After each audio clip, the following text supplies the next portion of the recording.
Hey there, everybody, and welcome to Work Should Feel Good, the show where your career growth meets your real life.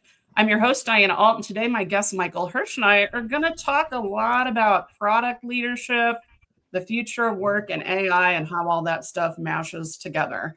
Michael has a long history in product leadership, spanning over 2 decades at brands such as Sony, Qualcomm, and Here Technologies. He is the founder of Break a Pencil Consulting, which is a fun name if I've ever heard one for a technology consulting firm, where he does two hugely important things. He helps leaders build the judgment and confidence necessary for their teams to effectively leverage AI in product development, and he helps individual contributors with their transitions into people management. Michael also serves as a strategy professor at University of Washington Foster School of Business and Seattle University. So he's a smarty in the classroom and at work. Welcome to the party. Thanks for having me. I'm excited. I Really am excited to be too. here. You're one of the few people. I have had the podcast for a year now. I think I've done like close to, I don't know, 35 interviews or something like that. Yeah. And a lot of the people I knew, because I'm just a chatty kind of person. And so I haven't taken very many pitches.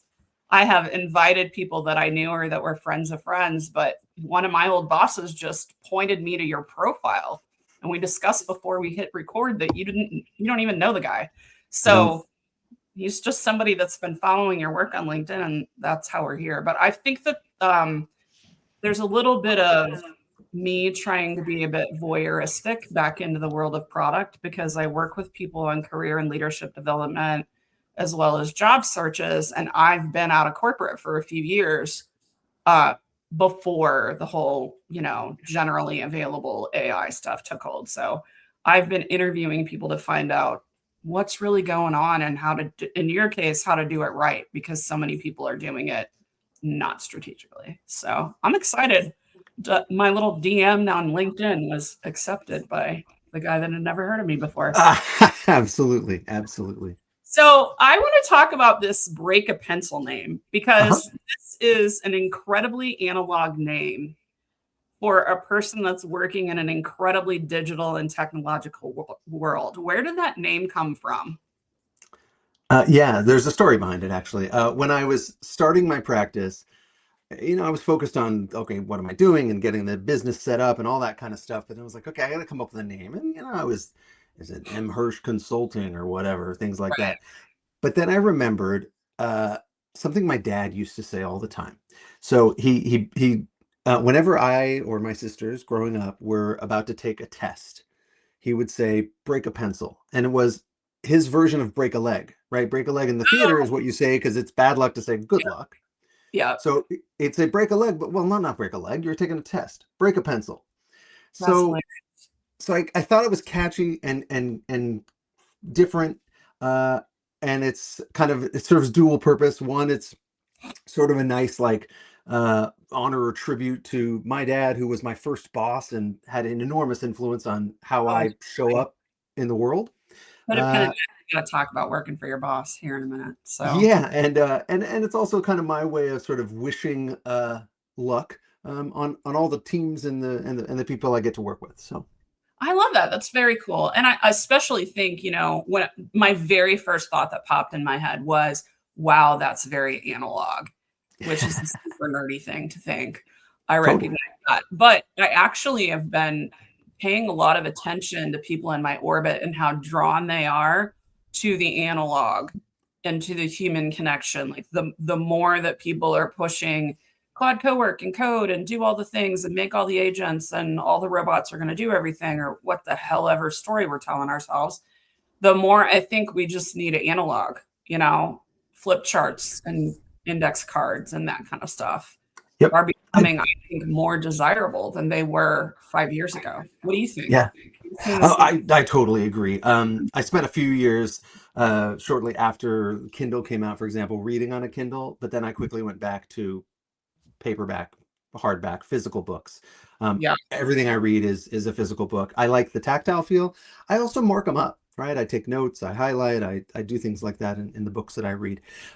So I do that, and then I typically afterwards I'll kind of go back through and I'll sort of take some notes and ideas on the index cards, and then I keep those, and those are what give me inspiration later on for ideas or Yeah, blog posts or things like that. So I'm I think this whole return to analog is great. I love it, I love and I it. think it's a backlash to God. Everything's just turned digital in our lives, so it's Yeah, nice to be off the device sometimes. I signed up a new client last week, and she and I are doing kind of a she's interested in launching a solo business, which I sometimes help people with because at this in the year of our Lord 2026, like 1099 versus W2 versus LLC is largely a payment arrangement. And so you have to figure out which style of life you want. And she actually lives locally. I'm in the Kansas City area. And I was like, let's meet at the library. Like, let's do a longer kickoff call at the library. And I was tootling into the Leewood Library with my flip charts and my dry erase markers and the whole 9 yards. It was great. So, and I then love that. there's And the hour after.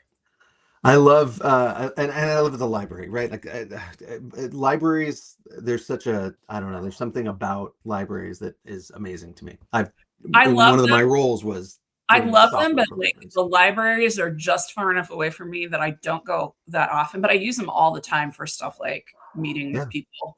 I think it's great. And they're the one that I'm talking about is right next to a place with like a whole bunch of restaurants and shopping and stuff. So perfect. working there, picking where you're Love going to it. have a cocktail, it's perfect. So tell me about this working for your dad first. Your dad being your first boss. What is the deal with that? Yeah, so when I was growing up, my dad had his own company. He had started his own business. Gosh, it was right around when I was born, I think a year or two maybe after I was born. Okay.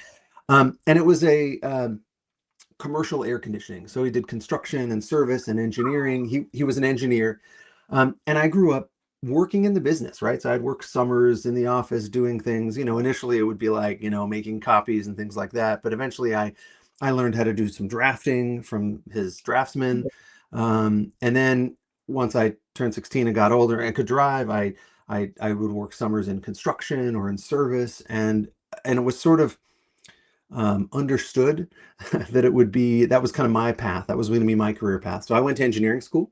I went and got my bachelor's and master's in mechanical engineering initially at UCLA, and then the day after I graduated, I went to work full time for Dad, and I did that for about 8 years, and I enjoyed it. Oh, I learned a ton. Um, but kind of two things happened, I think, around the sort of at the same time. One was in this was like 2000, 2001. We were going through a massive technology wave that really caught my eye and attention. And I was simultaneously part-time getting my business degree, getting my MBA. So I suddenly had my eyes open to all the things outside of the little world I was living in. And my dad wasn't the easiest boss to work for. So, kind of all three of those things, I decided right around the year 2000 that I was going to leave the family business and try to get out there and figure out my way forward in the world of technology. And how that did I that did. because there's so much expectation. Like one of the things I am constantly reminding people of is that just because someone has an expectation of you doesn't mean that you have to meet that expectation. Yeah. But the family business thing is particularly loaded, especially when you actually went and studied the thing that is related to the family business. What was that process like for you to explain to your family that you were not going to do that anymore? How did that go? Kind of what were the repercussions of that, if you don't mind sharing? No, I don't mind. It was tough. It was very, very difficult. Um, I mean, for a long time, I couldn't even sort of visualize it. Like to me, it felt like it was something that's just completely from outer space. Like, of course, I couldn't leave the family business, um, and then I started, doing some real thinking, some real soul searching. Credit to my wife at the time, who still my wife, but who at that time though was every time I would be like, I can't think about this. She'd be like, just stay in it, like think about it, like keep me grounded there. And Yeah. um, and how did it go? I mean, it went, I think, as good as it could. It was tough. There were some feelings and emotions that were really hurt. Mine, my dad's, certainly. I mean, it's just, like you said, when expectations don't pan out, it's difficult. But my dad and I worked on it, And within about 6 months or so after that, we were good. We were good, and our relationship was great, and sort of evolved from there, up until his last days. So yeah. Yeah. Well, thank you for sharing that. When you think about the process of leaving, was it harder to make the decision to leave or harder to tell your dad and do the exit, the actual exiting? Hmm. I've never been asked that question. Um, I, Welcome to the show. yeah. Um, I think the answer is yes. They were both extremely difficult. Okay. Making the decision was difficult because it was agonizing, because it was long, it was drawn out. I was talking to various different people about it, trying to get my head wrapped around it. So it was hard in that sense. Mhm. Once I made the decision, telling my dad, who already had inclinations and sort of he could smell it a little bit, right?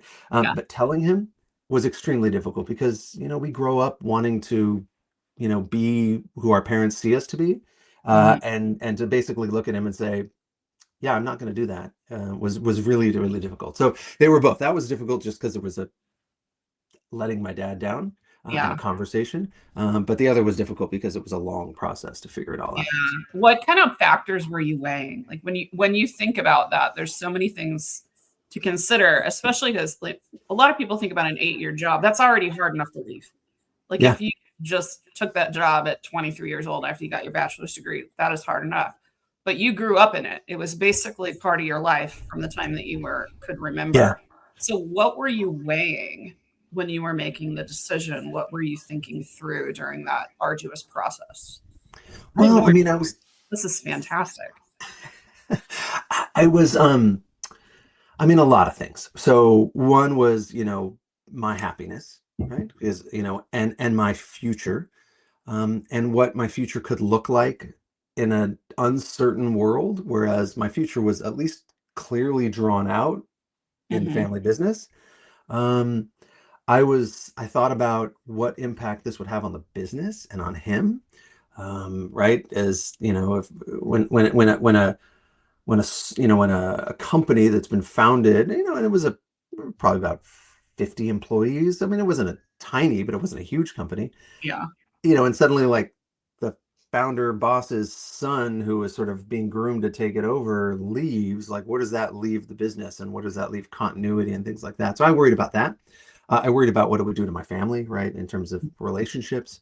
Um, and yeah, just kind of all those things. And so, because I did not allow myself to look for a job until I told him I'm leaving, because I felt that looking for work while working for him, which is of course what you do in the real world, but it Yes. felt wrong. It felt disingenuous to me to basically be lying to my dad every day, by doing that. So when I left, I had nothing. I was like, okay, now what do I do? So that was a big leap of faith as well. Mhm. Was there a moment when you really knew that it was right? Do you remember that? Not before, after, but not before. I Okay. think I mean I still had my doubts and reservations. I was Yeah. scared. I was basically I mean I was making a bet on myself, and that I would find something and a future and a career and all of that. And I'd never really had to do that. And so I don't think I think when I made the decision, I mean there were still voices being like, "Are you sure you're doing the right thing?" And um but I would say, gosh, and of course my timing was awful. There's no good time to tell your dad that you're leaving the family business. Well, that's one thing, but also, I mean, literally, I left like as the dot-com bubble burst and as Oh, technology just yeah, imploded. that tracks. Yeah. So, so it took me, like 6 or more months, I think, to find a job. And so, I, you know, I'm now 6 months, I'm unemployed. I'm like, oh my God, what did I do? But I think once I found a role, and then I kind of found the next one after that, and I sort of got my momentum, I realized, okay, this was the right move for me. But it Yeah. took a little while to get that confidence. That was a rough time. I'm a few years younger than you, I think, if I'm doing the math right, and I was about 2 years into my big girl career, whenever the dot-com bubble burst. And I had gone into consulting. So I got degrees and I went to engineering school too. I got a chemistry degree and an engineering management degree from University of Missouri Rolla, which is now Missouri S&T. It was almost all engineering school. Um, and that was wild. And my parents were educators, so they had never known the idea of a layoff was not something that happened to them. I mean, like they worked at the junior college level, so they weren't even in like the organizations where you don't get tenure, so you have to walk out with your head between your legs. Like that's just, they got a contract every year and they did good work, so they kept getting their contracts. It was never on the radar. I got laid off twice within just like 6 or 7 months apart. And I could tell the second one, my dad is like, what did we do wrong? What is wrong? She has a master's degree. What is happening here? So anyway, Yeah. but three times, I think, maybe miscounting, but 3 times I was laid off. I've been laid off 3 times, 2 really early in my career. Yeah. So that was like 99 and 2000. And then not 2000 and 2001, I mean. Yeah. And then again in 2012. And the one in 2012 was amazing because I was already plotting my exit. And I was going to leave with no job. I'd been like solidly working with never more than 10 days off for over a decade. And my company had been acquired and it was just not what I wanted anymore. So that was great because I basically got told, you don't have to come back and here's some money and some health insurance. Okay. Yeah. I got laid off in 2013. That was in 2012. It was and awesome. A couple of people on my team who were not laid off at that time were like, can I get added into the list? Sorry. Please. When I got laid off the last time, it was really funny because I had actually told my boss that I was tired. This is somebody I held in high regard. I'm friends with him to this day. And I had told him, if there was rumors and murmurings that something might happen. And I was looking around at my team and like, there's the lady that has 3 kids in college, the guy that just had a new baby. And like, I don't need this as much as they do. Right. So I told my boss that if they were going to ask for volunteers, that I would be open to that conversation. And then that didn't happen. And I got laid off. And it was funny because they basically tried to act like something was wrong with me. Really, it was a situation where they were trying to peel off people that had worked for the founder. The had been purchased, and I had been hired by the founder. It was one of the later people hired by the founder, and every single time they did a layoff, like 80% of it were people that worked for the founder. So it was pretty obvious what was going on. Yeah. He's like, I didn't want them to lay you off. And I'm like, well, I'm okay with it, but I don't like being told that it's because I don't fit the new skills needed. He's like, no, what is that? What is that? So layoffs, though, unfortunate reality of the industry and the world today. I know. Well, I have no problem. Like, whatever. I'm fine with that. Like, I feel like at this point, any day they don't take your badge and your computer as a positive performance review. So that's kind of how I choose to look at it. There you go. So we're going to get into some product management stuff, but sure. You're one of the things you do in your business now is actually coaching. So you're coaching individuals on some things, and I'm a coach too, PM turned coach. So tell me what led you into the coaching arm of your business, and then we'll get into some of your product stuff. So go after that. The reason I started my practice was I started looking around and I realized that there were a lot of people out there who were talking about product management, a lot of people, but almost nobody was talking about product leadership. And my story is at 4 different times in my career, at 4 different companies, I was hired as an individual contributor and then eventually promoted to manage product managers. And the assumption always was, he's good at product managing, so he'll be good at managing product managers. When are they going to learn? And not once did anybody sit me down and say, here are some things you need to do now, or some new things you need to think about, or different things you need to do. And so I started focusing on, how do I help managers become leaders? Yeah. And not even just in the product world, but of course that's where my background, where most of my experience and my understanding comes from. But that's where I really kind of started to focus. And there's a couple different ways that I can help, and mainly, it's been around in that realm. It's been around coaching, and it's coaching either new leaders or individual contributors who are trying to get to a leadership role, who are trying to either get that next job or get promoted. Yeah. And of course, in that you got to start acting like it before you get the job.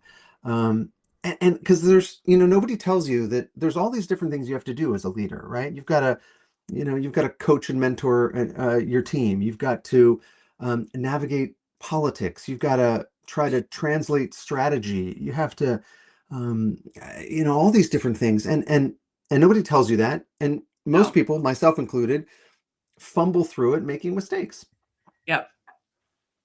Yep.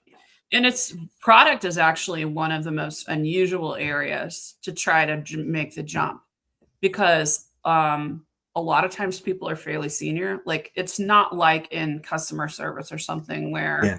you can end up in management when you're just a few years into that career. Most of the time in product, you had to scramble to get in product to begin with. Because other than people coming out of MBA programs into APM programs, which I think has a lot of problematic, that path to me is not great anyway. Yeah. A lot of companies, but other than that, nobody starts as a PM that early in their career. No. Even with those programs starting, most people are coming through engineering, they're coming through operations, they're coming through marketing, something else. And so you've got multidisciplinary, multiple years in, you're usually managing a small team, and usually product is super under resourced. So it's insane. It's absolutely insane. So, Yeah. And um, and and you're usually, you just and everybody expects product, whether you're in a product-led company or not, which is a whole other topic. sure. Everybody expects the most professionalism, the most output, the most out of product. So now you've taken the group that's under-resourced, is expected the most, turn people into managers and don't teach them anything about how to manage the arguably most political organization in any tech company. So Yeah, that about sums it up really, really quite nicely. everyone hire Michael to help you figure out how to navigate that. Yeah, Do you like the one-on-one? Are you enjoying that? Or I do you am. like what to you are like the pros and cons of one-on-one individual coaching versus maybe the consulting type work Yeah. that you do? Yeah. So the two main types of work I do right now. One is this, as you mentioned, one-on-one coaching with either new leaders or aspiring leaders in product. I love it because one of the most fulfilling aspects when I was in the corporate world leading product teams was coaching, mentoring, and making the product managers on my team the best they could possibly be. Of course, it took me most of my career to learn that was How to do that? Yeah, yeah, arguably the most important role I had. Um, and so that I love that. So coaching one-on-one still gives me that ability, and I love when I see somebody go, oh, and I see like synapses click together, ideas spark, and then when they see results, right? When they now are given different opportunities or invited to different meetings or things like that because they're showing up in a different way. I love that. Um, and then the other work that I do is I work with teams, primarily product teams, but teams to help them adopt AI in a systematic and a structured way rather than the individual chaotic ways that teams are doing today. And I love that work because the dynamic of a team is just so there's different. something special, especially when you actually are in a team, Yeah, because there's groups of individuals that happen to be working on the same thing, and then there's teams, and those two things are not the same. correct. Like So my and, and my agile coach vibes are showing. Um, well, and product management's one of the most difficult places there because something I've always said is product managers don't work with other product managers. it's We work, it's rare. Like we work with everybody else. I worked in reporting and data analytics most of the time that I was doing product management work, or on platforms. So like I worked, if you think about, I worked for a company called Archer, and they had a platform that you could build applications and solutions on top of, kind of like Salesforce has CRM stuff layered on top of it. I was Yeah. a PM for the platform, and then there were other PMs for the actual solutions that they went to market with. So we would sometimes collaborate, but Okay. anybody doing data analytics and platform is always like the redheaded stepchild that usually can't attribute revenue because they sell the CRM solution into market, not the platform into market. So very unusual. But yeah, I talk to product managers less than anybody else. Yeah, exactly. I mean, other functions work mostly with their function, right? Accounting Mhm. works mostly within accounting, marketing mostly in marketing, engineers always with engineers. Yeah. But product managers typically are working with all of those people. And so you're right. Who I work with on a day-to-day basis and who my team is, two totally different things. Yeah. What do you think about when you think about developing the individual leaders? So I think one of the perks actually to being a manager in product management has got to be that you're already used to working with those peer relationships. What are some of the advantages you see to a product manager getting promoted up as compared to maybe an engineer that gets promoted into engineering management? Are there aspects in which the product background makes it easier for the new product leader, or am I is that a pipe dream that I'm thinking of? Um, so I'm going to give you kind of a nuanced answer here. Please, I that's think why I do a podcast. I think that when a product manager gets promoted to manage product managers, they are at a larger disadvantage than when an engineer gets promoted to become an engineering manager. Ooh, let's talk about that And because I I think think I agree with you, and I want to know. I never thought of that before, but I could see that. Say more. the path for engineers typically in these organizations is quite clear, right? You either go into management or you go into stay as an IC and you become a technical fellow or whatever. And Evangelists.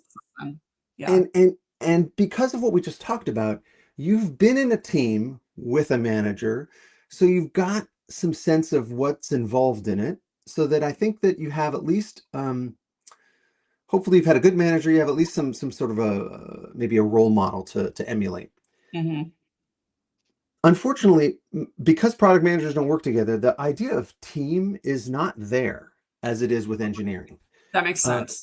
it's this loosely coupled. I mean, that was one thing I always You're struggled you're with. a manager managing a bunch of individuals, Yes, not a product management team, whereas correct. the engineering leader is managing a product management or an engineering team.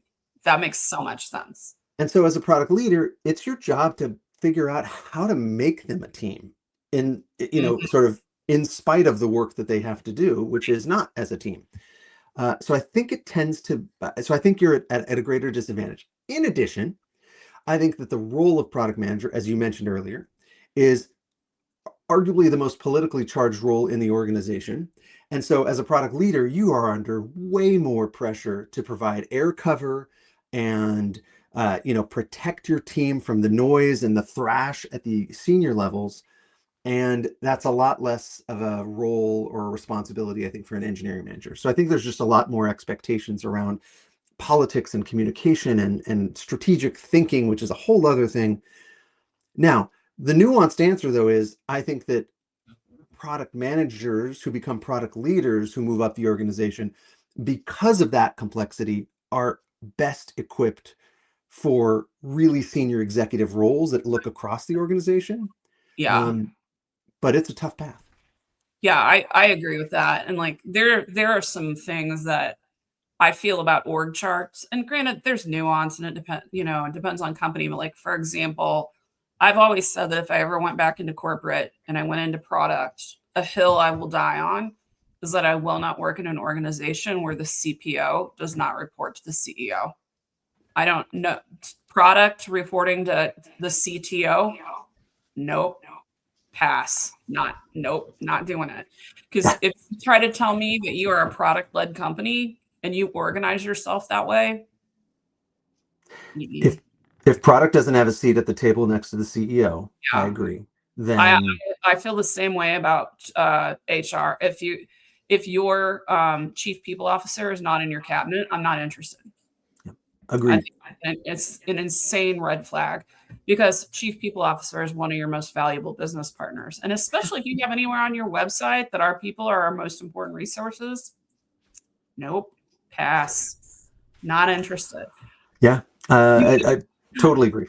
you want to hear the hill that I said I would die on, the one that I Yes. alluded to before? Okay, so I have a friend. Her name is Sarah Gallagher. She is the president of a boutique like strategy and project management consulting firm out of Tulsa. I've known her for several years. I met her years ago when she was a keynote at a PMI conference here in Kansas City. And I said the hill I was going to die on is that you should never expect the same person to be the project manager and the project product manager for anything for like at the same time. That one human should not have to serve both of those roles. I want your take.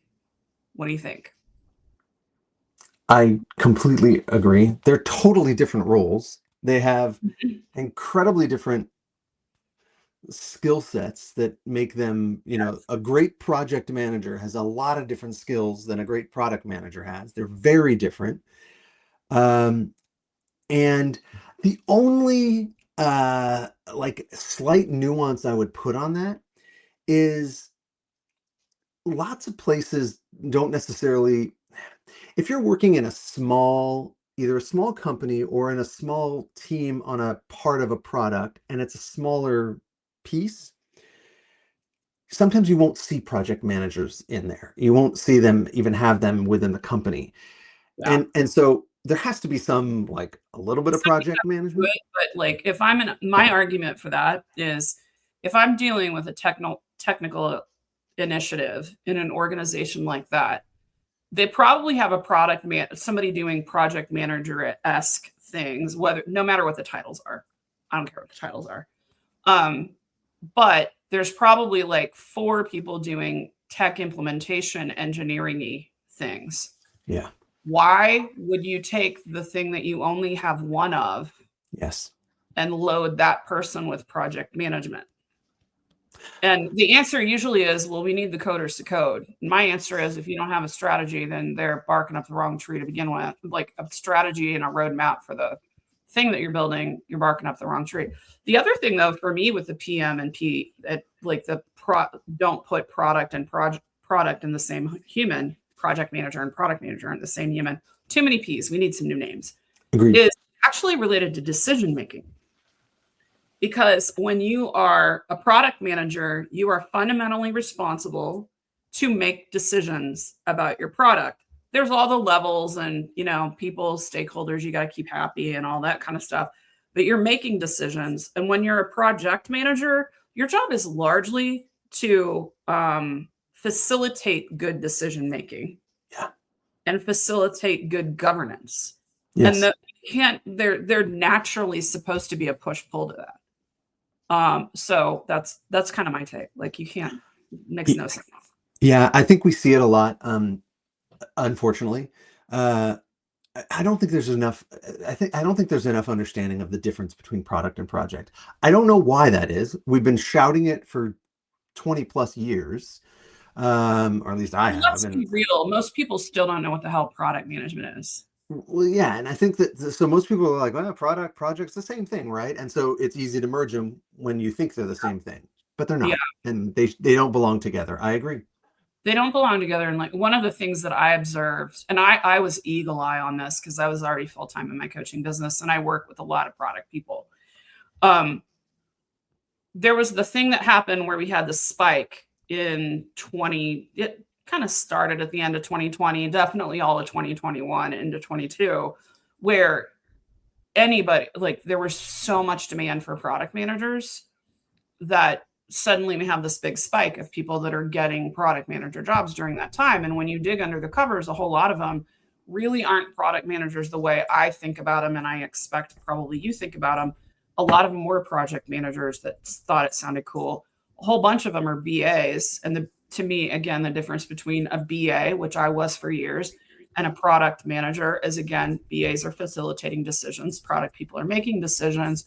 So all these people that had no acumen and no appetite to place bets and no basis for even knowing what bets to make suddenly are product managers. And now today they all have 5 years of experience and they think they should be senior or principal product managers because of the time they have in seats. Like, it is a messy time in product, in part because of that, from what I see in my seat. How are you seeing that, especially in the teams that you're working with? Yeah. So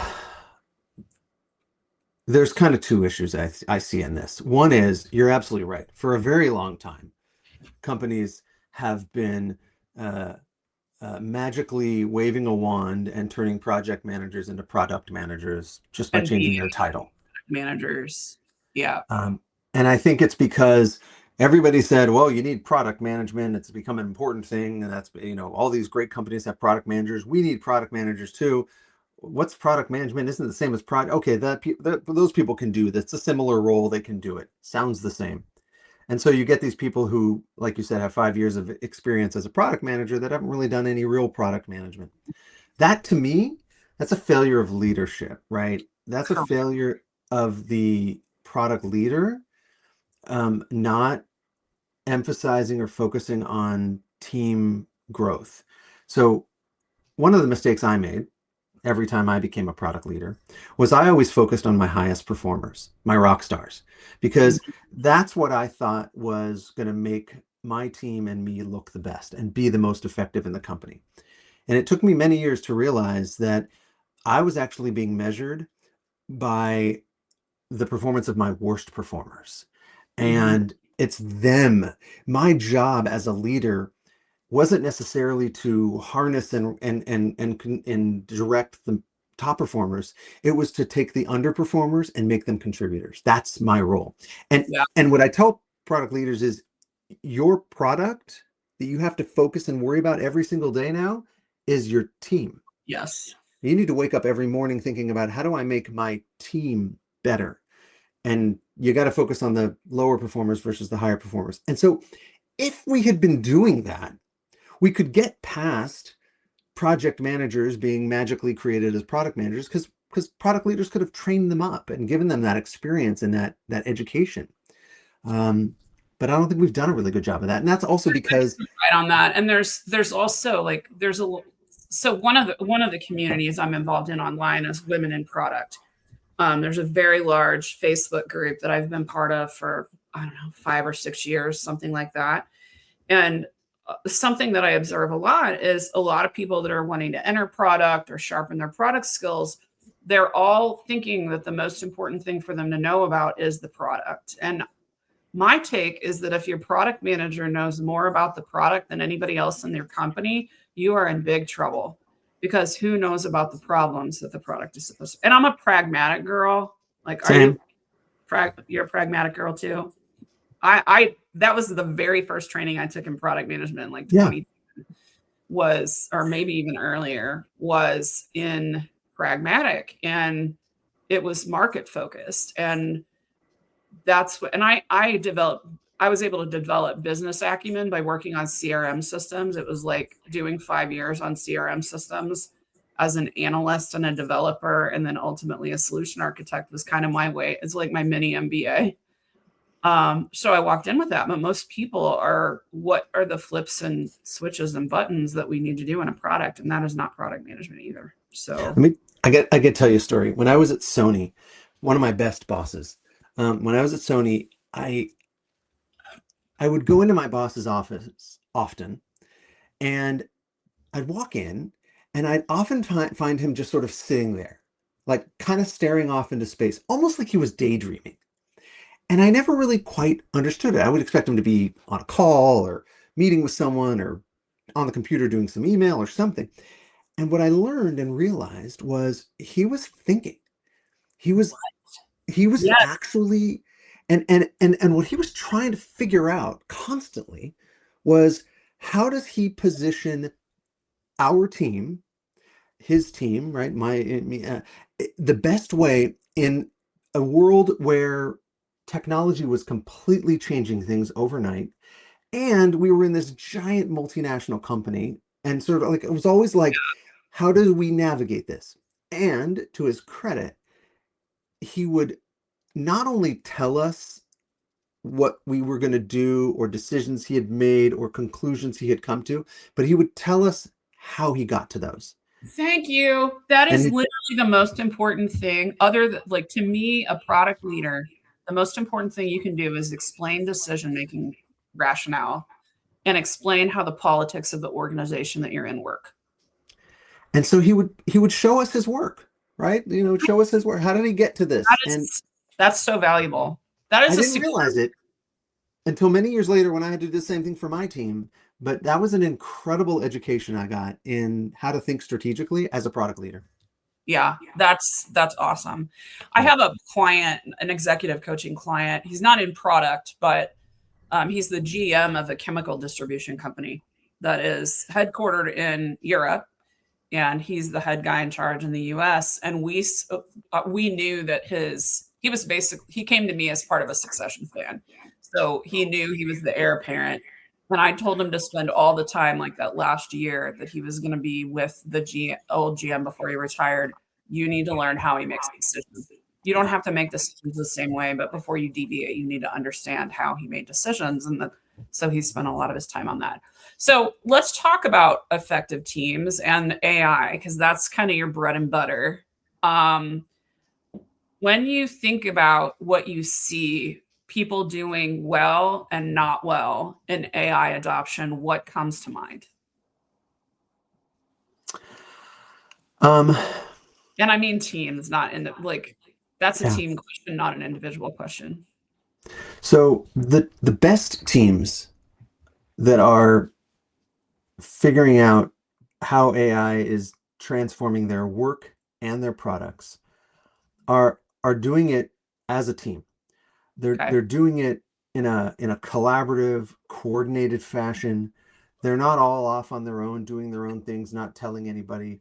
There's a tremendous amount of sharing, um, and they're figuring out how to build it into their processes so that their processes can become uh, less time consuming than they are today.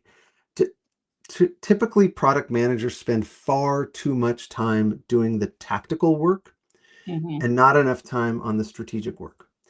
And This is going to sound really silly, but I need you to differentiate between the two, because there's a okay, lot of people that do not actually understand what is strategic versus tactical. Tactical that's tactical with fancier names is what a lot of people call strategy, and that's not actually strategy. So break down what you feel like are some tactical things you feel like PMs are doing, spending too much time on, and some strategic things they're not doing enough of. And then once we get through that, let's talk a little bit about how AI helps flip that yeah. time. Tactical work is writing requirements documents, writing user documentation, clarifying specs for engineering, uh, providing stakeholder updates, providing updates to the roadmap, and informing the organization about kind of where things are and how things are going. Which most people would say that is my whole job, Right. And especially if it's, they're like not to senior or principal yet. yeah. But the strategic work that needs to be done often doesn't look like work. It's fun. Uh, Well, it's fun for me. I like it. Put me well, on my board. it might Yeah. look like my boss daydreaming. Yes. It might look like somebody who's going to spend half a day poring over customer call transcripts. It Uh-huh. might look like someone who's going to spend a day shadowing a customer out in the field. Mhm. It might look like someone who's going to spend time um, poring over industry research reports, but not just sort of looking for, great stats to use, but like trying to really dissect and understand what's happening. It's think work. It's like It, it's basically a lot of it with the research stuff, which I used to do for fun. It wasn't like part of my job, yep. but I would like read Gartner, Magic Quadrant, whatever, trying to understand where people were going. So it was like, I want to see, I don't care what it says this year. What's it going to say next year? Yeah, So that's strategic. yeah. So, and I So didn't get it right, but I was reading the report not to brag that my product or my company landed in the top quadrant, but because I just didn't understand that stuff. The whole investor research, that Gartner Forrester stuff was a mystery to me, which it shouldn't be for any product manager. That stuff should not No. be a mystery. Yeah, and again, I go back to that's part of coaching, training, mentoring. That's a leadership responsibility to help them figure out what's the strategic work they need to do and how do they do it. Yeah. Um, and So it's how do you think about when you think about there's this time, and I think PMs of every level, product managers of every level need to be doing at least some of the stuff that you're talking about, not being Jira jockeys. So how does a what does a before and after look like? If you can just take us down to maybe like a regular old senior product manager before and after when they are doing too much tactically, and then when you coach the team in general and or for embedding AI, what does it look like after for that person? Yeah. So what it looks like is um, we use AI to help make that tactical work really efficient and really fast. And this is the catch. The time we free up isn't for more tactical work, isn't for more documents, it's for the think strategic work. Wait, you mean So, it's not so we can increase the velocity of the team by no, pushing more story points into the back? no. There's enormous value in the features we don't build. Oh my God. Um, No is the most important word for a product manager. it is. And I think many product managers maybe understand that, but they don't get the support of the organization on that. Yeah. Right? It's like, well, why aren't we building that feature? Or you get the pet feature that this executive wants, or that executive wants, or that customer is asking for, but nobody else cares about. Yeah. Um, and so not only so what you do, you help the team figure out how they're going to use AI as a team to accelerate uh, the tactical work, and then you have to give the team and the leader um, the clear sort of direction as to what do I do with that time now? Like, here are the things you should be doing. Here's where you need to be investing that time, because a lot of times you're like, well, okay, I don't know what to do, because it's not natural, because you haven't been doing it. How much So time are you seeing people free up? So when you've worked with a team, you've done this, and you're kind of reducing the time spent on that tactical work. Realistically, let's say you've worked with a team for 6 months, 12 months, somewhere in there where it's really starting to stick. How much time is a PM freeing up? I mean, we can see I've seen PMs freeing up 20-25% of their time easily. Right? Okay. That's a day a week. That is a day a week. That is Nahito day in pragmatic land. Like Exactly. that is your nothing in Nahito. For anybody that doesn't know this, it's from pragmatic marketing product training, and it stands for nothing interesting happens in the office. The idea being get out among your industry, among your customers, among the market people that are not your customers, and Yep. learn from them so you can choose the right market problems to bet on with your product instead of just being Jira jockey all day. Yeah. So what are they doing with that day? What are they doing with it? They're doing these things. They're going to talk to customers. They're going to, they're kicking off, research projects. They're kicking, they're spending the time defining either quantitative or qualitative research projects. They're going and studying up on the competition. They're thinking strategically, like, what is the area of our industry where people aren't perform, Yeah. aren't doing things, and how Where's do the we white move space? there? Yeah. Where's the white space? What are you seeing happen in terms of there's two areas that come to mind. The first is product management retention. Like it's a high burnout field. Tech can be high burnout and product can really be high burnout. Are you seeing that this is changing the game on that in some of your clients? Or hearing of that? Maybe you don't have enough data to make a I don't, and I think it's any data that I've gotten, I feel is not very indicative, because we're in such a really messed up job market right now that product managers who have jobs yeah. just want to hold on to them. Yeah. And so I think that, the sort of burnout, they're just sort of tolerating it On more than life. they would. Yeah. I would be really interesting to hear because it would be very interesting to be able to study what is it doing for engagement and how many people are deciding that they don't like the new way. Because there are a lot of people, especially if they come up from a more analytical background, that take comfort in, oh, I'm ticking and tying on these PRDs and I'm doing this, that, and the other.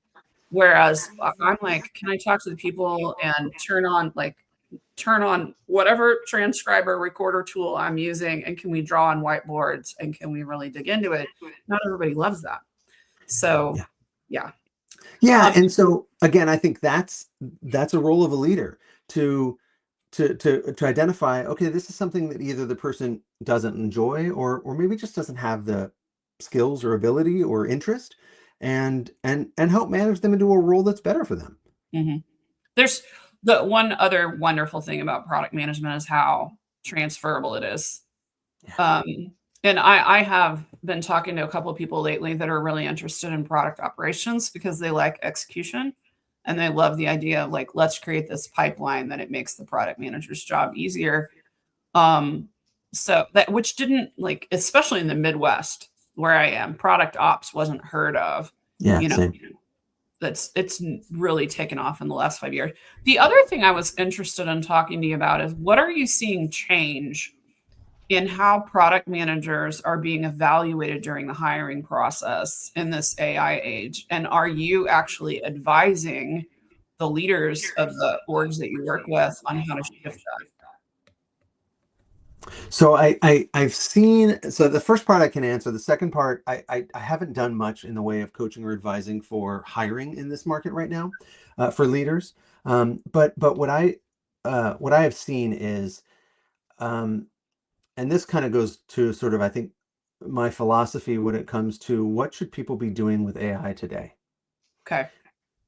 I feel like we're interviewing a lot for uh, ability to use tools, and we're not interviewing for the understanding and the implication and the strategic thinking around what do these tools now mean for my product or for my business. And what I mean is, you could be the best at using Claude Code today, but that's going to that value is going to deteriorate, um, over the It next few months, deteriorates because the second you acquire the skill. yeah, because look, everything changes in the next week, 2 weeks, 5 weeks, months, Yeah. whatever. So where are you going to invest your time? You're right. You want to invest in your time into the thing that's going to actually produce some returns and produce some value and be durable. And to me, that's an understanding of where AI, um, fits into all of this. Let me give you an example. So when I was at Qualcomm many years ago, when mobile was just taking off, right? This Yeah. was when we went from, I mean, mobile was everywhere, but we went from mobile to really computing with mobile, right? The iPhone and all of the smartphones. And the product managers who did the best, who succeeded and were the most effective, weren't the ones who understood the technology the best. They were the ones who understood what it meant, what was the implication, what it was going to change in consumers or business people's lives, what was it going to change around strategy, what was it going to change around how we should be going to market. Mhm. So that's where I want to see people spending their time today around AI, because if I need to get really good at it, and I'm not saying don't spend time with it. I do it all the time, but the real time you want to invest is in understanding how it's going to impact and change the world, as opposed to just being really really good at being a tool practitioner. And I that's what love I try to train I teams. love that so much because it is freeing. That is a really freeing statement to make because I'll be very honest, like, I am not chasing all the bells and whistles with AI. I'm not. I work now, I've gotten to the point I mean, you're a solo business owner, you know this too. You know that there's the point in your business, which for some people, they are always this way. Some people manage to make the shift, but we feel like even if we outsource something, we have to know exactly how to do it because what if that vendor goes away? What if something happens? Like So that's a thing. I'm finally letting go of the idea that I have to understand every step that is taken for every single thing in my business. And I'm at the point where maybe I will hire an automations expert to come in and build me agents or do whatever Yeah. sometime in the future. But it's really freeing to me because so much, I call this AI fear mongering. We talk AI slop, but I think there's AI fear mongering. And I'm not talking about there's not going to be any jobs left and Congress better pass universal basic income.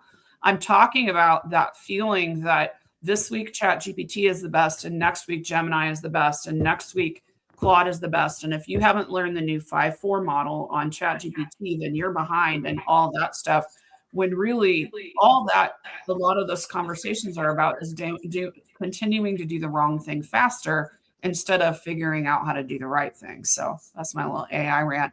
But I don't care. Like I have a lot of stuff in ChatGPT. It knows me. I can do things.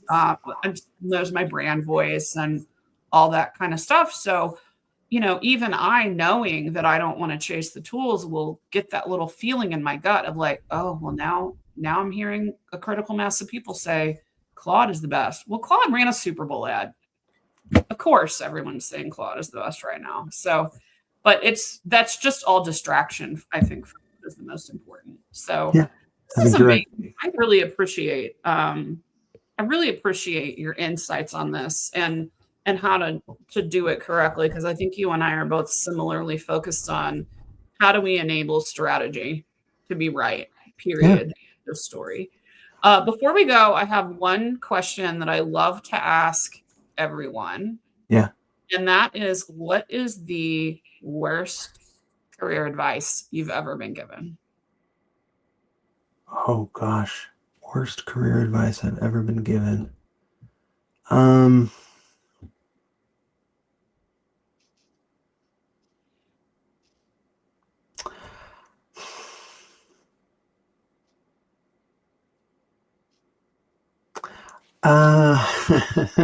give me a minute here. I'm thinking through. There's You a got couple it? that are coming to mind. Fine. If you make it all the way to this, they'll wait for your 30 seconds thinking. So, I would say that the worst career advice I've been given, there's maybe two pieces to it. One is, let's do it. one is, when you're looking at opportunities, go to the one that's going to pay you the most. Mm, All things being equal, fine. yeah. But things are rarely equal, and Yes. you got to look past the shininess of a new role, and look at what's it going to look like 3 months, 6 months, because every place has its issues. If it was wonderful, they wouldn't have to pay you.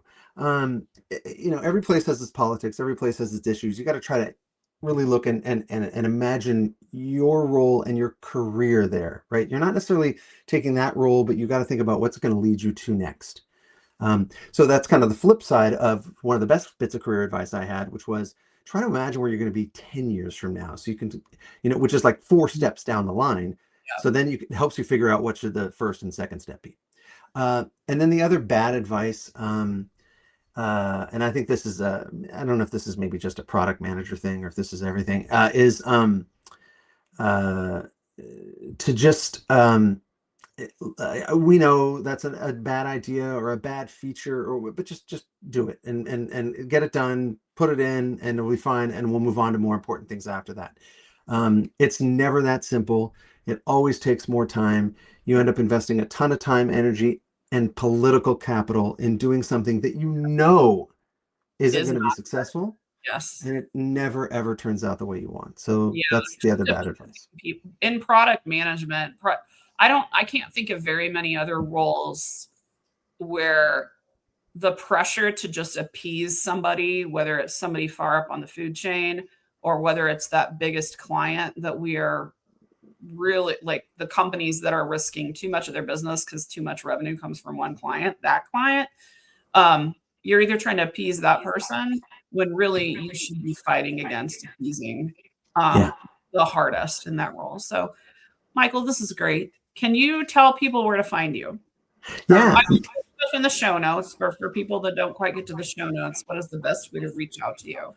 The best way to find me is at breakapencil.com, BREAKA pencil.com, or on LinkedIn, Michael Hirsch. I'm pretty easy to find there. So LinkedIn or breakapencil.com, and I'm always here. All right. Well, thank you so much for joining me today, Michael. We'll talk to you all soon. This was amazing.